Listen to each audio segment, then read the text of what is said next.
Amin. Thank you Kak Maria. Apakah ada lagi yang mau sharing dari sini?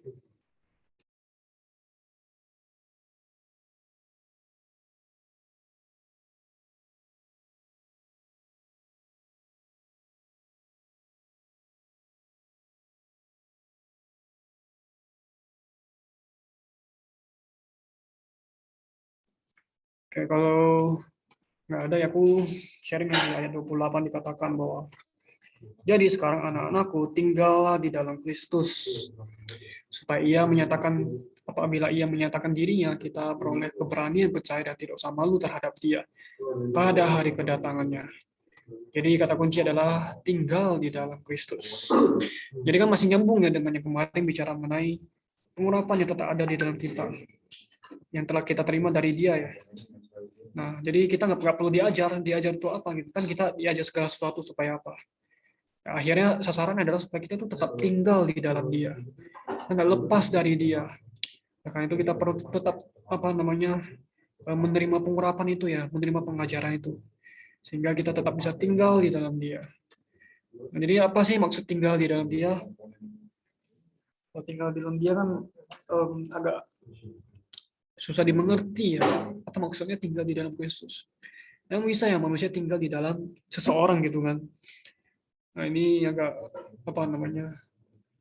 Ini bukan bisa ini nggak bisa dipahami secara alamiah ya, secara apa namanya logika ya. Tapi ini adalah perkara hayat ya. Karena kan ayat selanjutnya berkatakan bahwa mengenai kelahirannya. Nah, pun ini kan bicara mengenai kelahiran ilahi. Nah, kita bisa tinggal di dalam Dia karena kita lahir dari Dia. Dan kita bisa tinggal Dia karena kita telah menerima roh itu. Nah, jadi itu perkara di dalam roh itu. Nah, jadi kalau kita tinggal di dalam Dia artinya ya di dalam apa namanya kita telah menerima Dia sebagai benih dan akhirnya Dia tinggal di dalam kita dan kita tinggal di dalam Dia gitu. Ini adalah perkara ya, di dalam roh ya. Kita perlu setiap hari tinggal apa namanya di dalam roh, dijenuhi dengan roh. Ini adalah makna bahwa kita tinggal di dalam Dia. Setelah kita tinggal di dalam Dia, maka barulah kita bisa melakukan kebenaran berdasarkan hayat ilahi itu. Bukan karena kita mampu, tetapi karena kita lahir dari Dia dan kita tinggal di dalam Dia. Sehingga kita bisa melakukan kebenaran. Dan melakukan kebenaran ini menjadi kebiasaan kita. Ya bukan hanya dilakukan sekali-sekali, tetapi sampai kita benar-benar terbiasa. Nah, karena itu ya inilah latihan kita ya, kita perlu setiap hari tinggal di dalam Kristus, berada di dalam Kristus, yaitu di dalam roh. Amin. Apakah ada lagi yang mau menambahkan, yang mau sharing?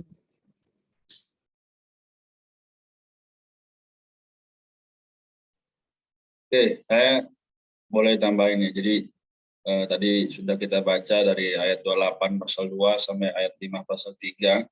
Sebenarnya saya juga begitu baca ini kembali diingatkan bahwa di ayat 1 pasal 3 dibilang, lihatlah betapa besarnya kasih yang dikaruniakan Bapa kepada kita, sehingga kita disebut anak-anak Allah. Memang kita adalah anak-anak Allah, karena itu dunia tidak mengenal kita, sebab dunia tidak mengenal Dia. Jadi ini sudah ternyata ya perbedaan antara kita dengan dunia, meskipun kita tinggal di dalamnya. Nah, jadi sekali lagi saya juga kembali mendorong kita semua memiliki penghidupan yang bisa berbeda, ya, penghidupan yang terlihat sangat ada different, ya, we are different from the worldly, ya. Jadi kalau kita masih ingat ada perkataan yang dikatakan oleh para rasul, yaitu orang yang jiwani tidak bisa melihat perkara rohani, ya. Jadi sekali lagi kita perlu menempuh penghidupan yang rohani senantiasa. Karena apa? Karena hanya Kristuslah yang bisa menjadi sandaran dan pegangan kita di saat apapun juga, ya. Terutama di saat-saat seperti ini, orang ya mulai meninggalkan Tuhan, ya, mulai mencari ya bisa ini sendiri, bisa itu sendiri. Atau aku nggak berdoa juga bisa menghasilkan uang, atau aku nggak perlu baca kitab juga bisa hidup, ya. Tapi teman-teman sekalian, kalau kita nanti berjumpa dengan Tuhan ketika masa hidup kita selesai, apa yang bisa kita pertanggungjawabkan? Ya, kalau kita boleh merenungkan, yang kita bisa pertanggungjawabkan adalah hubungan kita dengan Tuhan. Ya, apakah di dalam kita sudah terkumpul ya penghidupan rohani ya hari ini 14 November pukul 9 malam membaca Alkitab bersama. Nah, ini tercatat nih dalam kitab kehidupan pasti ya, dan digaransi oleh Alkitab ya. Jadi apapun yang kita kerjakan adalah untuk Tuhan, maka apa yang terjadi? Ya Tuhan akan mencatat, Tuhan akan mengingat ya. Karena kalau kita mundur lagi sedikit dalam 1 Korintus pasal ke-15 ayat 58 berkata apa? Berdiri teguh dalam Tuhan, ya, karena carilah di dalam Tuhan tidak sia-sia. Ya, jadi sekali lagi teman-teman sekalian, marilah meskipun kita hanya berlima ya, 2-3 orang ya, kita terus berdoa. Mari kita Tuhan boleh menambahkan orang-orang yang percaya, orang-orang yang mengasihi Tuhan. Ya, inilah bagaimana supaya Tuhan bisa tertampilkan. Amin. Ucap syukur pada Tuhan.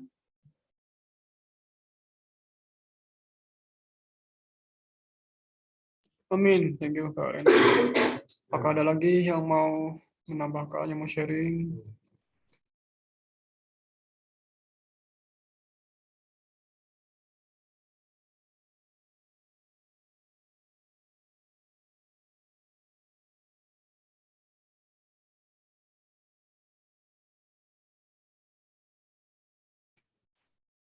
Apakah ada? Kelihatannya sudah gak ada ya. Oke, nggak apa-apa. Ya, kita masih membahas di poin A ya, itu mempraktekkan kebenaran ilahi. Nah, bagaimana ya kita bisa mempraktekkan kebenaran ilahi? Kan tinggi sekali ya tuntutan dari Tuhan. Ya, sebagai secara alaminya kita nggak mungkin bisa mempraktekkan kebenaran ilahi. Ya, cara bagaimana? Yaitu kita perlu dilahirkan kembali. Ya, kita perlu lahir dari Dia, yaitu Bapa. Nah, kalau kita lahir dari Dia, barulah kita bisa tinggal di dalam Dia. Nah, kalau kita tinggal di dalam Dia, barulah kita bisa melakukan kebenaran. Kalau kita baca catatan kakinya, ya kata melakukan ini adalah mempraktekkan kebenaran secara teratur, terbiasa. Jadi kita perlu satu latihan sampai kita benar-benar terbiasa. Orang bisa terbiasa karena ada latihan. Orang bisa mampu, bisa lahir itu bisa mahir dalam melakukan sesuatu itu karena latihan jadi kebiasaan. Karena itu ya kita sudah punya potensi ya untuk melakukan kebenaran karena kita lahir dari Allah. Karena itu ya kita hanya perlu tetap tinggal di dalam Dia. Dan inilah yang memampukan kita untuk melakukan melakukan kebenaran. Jadi ya Allah ya Bapa begitu mengasihi kita ya, sehingga kita dikaruniakan menjadi anak-anak Allah, dilahirkan kembali. Bahkan di sini kan dipanggil saudara-saudara, kita adalah saudara-saudari. Ini dipanggil seperti yang diucapkan oleh Yohanes ya. Nah, kita adalah anak-anak Allah, termasuk Yohanes sendiri, dan kita semua adalah anak-anak Allah.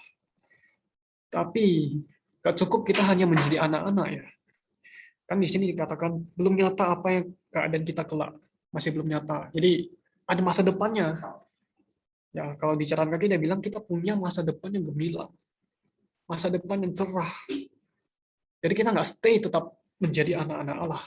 Kalau kita baca Yohanes pasal 2, kan ada 3 kategori ya, kategori orang ya. Ada anak-anak, sama lupa, sama bapak-bapak gereja ya. Ada 3 kelompok ya. Ya, seperti yang ditulis dalam ayat 28, anak-anak, terus yang kedua saya lupa, yang ketiga kalau saya bapak-bapak ya. Jadi ada tingkatan-tingkatannya gitu. Jadi kita nggak cukup hanya menjadi anak-anak, tapi kita perlu menjadi dewasa. Nah, jadi apabila Kristus dinyatakan ya, artinya Kristus sudah datang, kita akan menjadi sama seperti dia, sama persis seperti dia ya. Sebab kita akan melihat dia dalam keadaannya yang sebenarnya. Jadi kita nggak hanya menjadi anak-anak Allah. Ketika Tuhan datang menyatakan dirinya, ya kita akan menjadi serupa dengan dia, semulia dengan dia, sehayat dan seekspresi dengan dia. Ya itu karena kita tahu bahwa kita punya pengharapan yang begitu mulia, kita perlu menaruh pengharapan itu kepadanya. Ya, kalau kita berharap akan itu, maka kita bisa menyucikan diri kita sama seperti dia adalah suci. Kalau di sini konteksnya melakukan kebenaran, ya sama seperti dia ya. Jadi ya oleh karena itu kita perlu kembali lagi ya melatih untuk tinggal di dalam Kristus. Ya, sampai kapan ya sampai Tuhan menyatakan dirinya telah tinggal dalam Kristus, berharap pada Dia sampai Tuhan datang. Akhirnya kita akan menjadi sama seperti Dia. Oke, sampai sini apakah ada lagi yang mau menambahkan?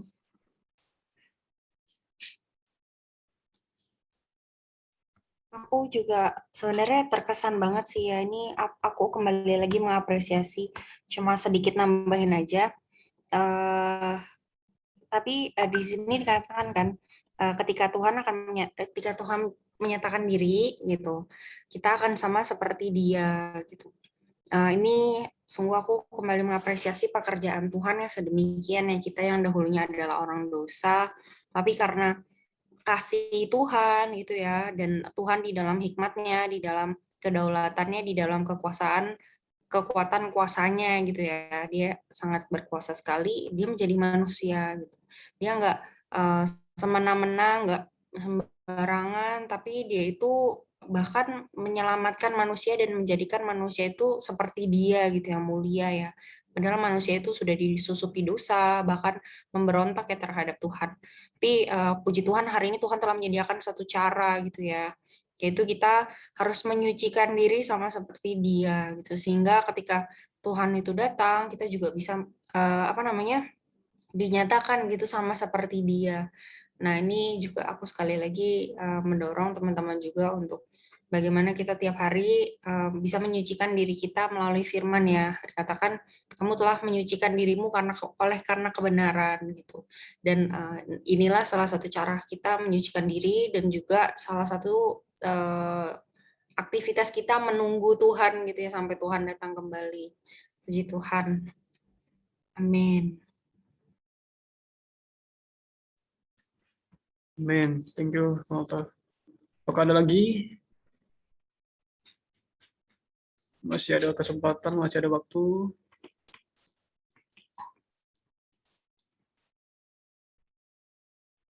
Oke, kelihatannya sudah cukup ya.